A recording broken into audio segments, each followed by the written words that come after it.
اور ان کے لیے جن کو خدا نے یسایہ 51 آیت 20 میں ایک مضبوط کلام دیا ہے، تیرے بیٹے ہر کوچہ کے مدخل میں ایسے بے ہوش پڑے ہیں جیسے ہرن ڈام میں، وہ خداوند کے غضب اور تیرے خدا کی دھمکی سے بے خود ہیں۔ دیکھیں میرے بھائیو، اس کلام پر توجہ دے کہ خداوند یہاں پر کیا بات کرتا ہے۔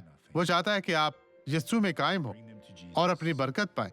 اگر وہ واپس آ جائیں تو سب کچھ گزر جائے گا اور وہ ایک حقیقی نعمت ہوں گے۔ اب اس شخص کو دیکھیں جس کے پاس ہمیں بتانے کے لیے گواہی ہے، وہ خداوند کے غضب اور تیرے خدا کی دھمکی سے بے خود ہے۔ میرے بھائیو، یہ سب حقیقت ہے۔ مسیح میں ایمان رکھیں اور برکت پائیں۔ اب یہ گواہی دیکھیں۔ میرے جسم کے ایک حصے کی طرف فالج ہوا تھا اور پھر سب کچھ سخت ہو کتنا گیا عرصہ ہے۔ سے؟ اس طرح 5 سال ہو کیا گئے آپ ہیں۔ نے آج یہاں کچھ ورزش کی ہے؟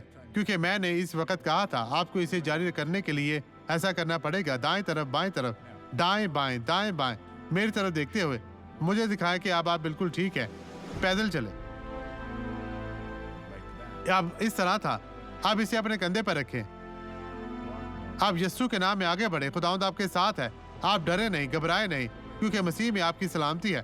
آپ فتح مند ہے۔ ایک فاتح کی طرح آگے بڑھیں، آگے بڑھیں۔ اگر ایک وہ 190 سال کی ہے تب بھی اسے فالج نہیں ہو سکتا، کیونکہ یسوع اس کے ساتھ ہے۔ چلے واپس آئیں بہن، واپس آئیں۔ مسیح میں آپ کی سلامتی ہو۔ اس طرح خداوند آپ کے ساتھ ہے۔ آپ کی عمر کیا ہے؟ خداوند تیرا شکر ہو، اب آپ چل سکتی ہیں۔ اب میں آپ کے لیے دعا کرنا چاہتا ہوں۔ میرے خدا، میرا ایمان شخص کے ایمان کے ساتھ جڑا ہوا ہے تاکہ اسے برکت دی جائے۔ دشمن کی ہر چیز کو میں زمین پر پھینکنا چاہتا ہوں۔ اب اس ظلم کی انتہا ختم ہو چکی ہے۔ میں دعا کرتا ہوں کہ اس شخص کو برکت دے یسوع کے نام میں، اور آپ کہیں مسیح یسوع ناصری کے نام میں، اور آپ کہیں خداوند تیرا شکر، تیری تعریف ہو۔ خداوند آپ کو برکت دے۔